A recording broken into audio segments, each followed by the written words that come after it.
Lean into the little joys when you find them. When you think of trying to enjoy life, it's common for our minds to jump to trying to achieve things that are huge, overwhelming highs. We think that being happy is only what happens when we're on vacation or just landed a huge bonus. This, however, is actually the opposite of happiness because it's conditional. True happiness is embracing the little joys in life. The sunrise on a warm summer morning, your cup of coffee, or an amazing book. It is being grateful not only for when big things happen, but also for the small satisfactions that you can find every day. Most people severely overthink happiness. They assume their lives have to be in perfect working order for them to experience real joy. This is not so. Real joy is finding happiness where you are and how you are. Nurture positive relationships when you have them. Regardless of whether or not you're introverted or extroverted, the quality of your relationships determines the quality of your life experiences. Tons of research backs this up. We become most like the people we spend time with, and our happiness is directly correlated with not the quantity of relationships we have, but the quality of each of them. Being lonely is as much a risk to your health as smoking. However, what most people interpret this to mean is that they should just make friends where they can find them and be close to their biological family, even if they dislike them. That's totally missing the point. Happiness is not contingent upon you forcing relationships you don't want to be in.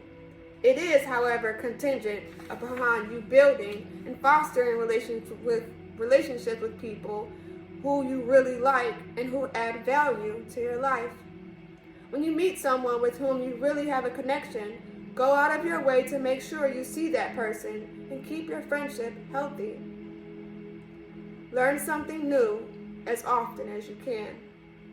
When you approach life as though you already know all there is to know, you are actually closing yourself off to potentially having new and better experiences.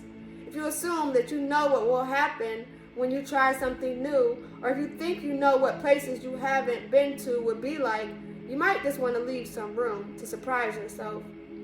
Think of life as something you can constantly learn from. Your pain teaches you what does not feel good and what you should not continue to do. Your joy teaches you what is in alignment. Everything can be your teacher, and the more you allow your life experiences to shift and change you, the better you and they will become. See challenging times as opportunities for transformation. Happy people aren't joyful all the time, and this is an important distinction to make. In fact, genuinely happy people are more at peace than they are ecstatic about everything they experience. This is because happy people are inherently coachable and changeable. They are not stuck in their ways. They understand that life requires growth, and when that growth stagnates, discomfort begins to arise. The true nature of life is constant movement and constant evolution. If you do not keep up with that, life will all but force you to change as it becomes less and less comfortable to stay where you are. You cannot avoid all pain, but you can absolutely avoid a lot of suffering by staying focused on your internal growth. Be aware of what you give your energy to. Sure, most people realize that if they work a job they dislike or stay in relationships they despise for the majority of their lives, they aren't going to feel great about it. What many don't realize, however, is that there are far more significant things that we constantly offer our energy to that creates the quality of our lives. Those disliked jobs and stale relationships aren't problems, they are symptoms, and at the root of it all is where you allow your mind to run. When you give your energy to certain thoughts, they gain life. There's a saying that the wolf that wins is the one that you feed. And when it comes to the quality of your life, you need to be extremely careful of what you allow yourself to think. It will soon become what you feel, and then what you believe, and then how you behave, and sure enough, the way you live. Schedule time to do nothing. Happiness is an active pursuit as much as it is a passive one. Though to feel fulfilled each day is absolutely a conscious choice, it isn't going to happen by accident, FYI. The irony of feeling good is that it's not it's not something you can force. It's something you have to allow. Happiness is refusing to fill your schedule to the absolute brim so you can wring the most you possibly can out of every second of your life. It is also taking time to embrace the mundanity of everyday moments. It's sitting back and reading a book, talking over dinner with someone you love, or just enjoying the small things each day. Taking this time won't happen on its own. You have to plan for it. Schedule time to play. When we were kids, all we did was imagine and play. Our lives were our canvases, and we inherently understood that we could make believe absolutely anything and spend the day living it out. The same is true in adulthood, but over the course of a few decades, the world tends to have a way of beating the magic out of you. If you really want to enjoy life, you have to make time to do what you loved when you were young. Paint, play in the sand, play games you love, and be creative for the sake of it. If all that sounds childish, good. It means you're ready to reconcile with your inner child who is and always has been there all along. Enjoying life is living it out in both the simplest and most transformative ways possible.